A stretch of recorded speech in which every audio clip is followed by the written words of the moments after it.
Bonjour. Comme beaucoup, il m'arrive de tomber sur des textes un peu spécialisés comportant une telle proportion de mots dont j'ignore la signification que je cale. Et de m'émerveiller que les experts du sujet aient inventé tant de termes pour descendre dans les détails et penser ensemble ce qui est pour moi impensable. Pour décrire quelque chose, un outil, un meuble, un tableau, une musique, un insecte, il faut faire appel à des mots peu courants. Chacun peut en convenir. Ce qui est peut-être moins facile à reconnaître, c'est que si nous ne disposons pas de ces mots, nous sommes incapables de percevoir les détails ou nuances qu'ils expriment, incapables de les penser. Autrement dit, la richesse de notre vocabulaire est la condition de la finesse de notre perception.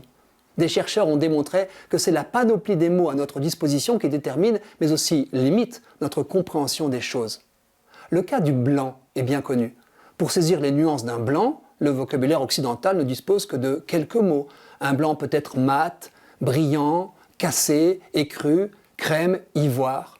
Difficile d'aller plus loin. Et d'autant que pour reconnaître un blanc ivoire ou un blanc crème, mieux vaut avoir vu de l'ivoire ou goûter à la crème. Pour les peuples qui vivent dans le blanc, ou plutôt les blancs, les choses sont autrement plus riches.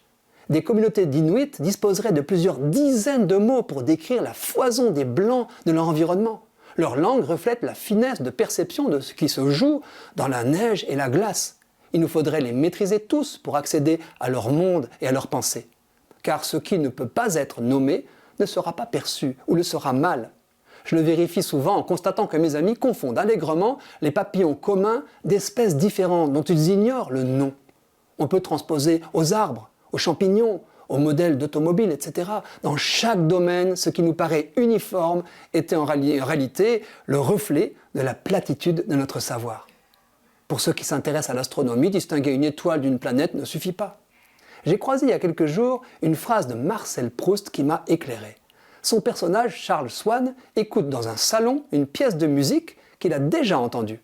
Je cite « Il y avait là d'admirables idées que Swann n'avait pas distinguées à la première audition et qu'il percevait maintenant comme si elles se fussent, dans le vestiaire de sa mémoire, débarrassées du déguisement uniforme de la nouveauté. » J'ai tout de suite pensé à mes amis affirmant « Ton jazz, c'est toujours la même chose », alors que deux versions du même thème, jouées le même jour par le même orchestre, diffèrent au point qu'on peut les trouver gravées sur le même vinyle. En n'importe quel domaine, plus on multiplie les mots pour le dire, plus on perçoit les nuances. Avoir conscience que la nouveauté porte un déguisement qui voile ces nuances nous incite à ne pas en rester à la collection d'expériences éphémères.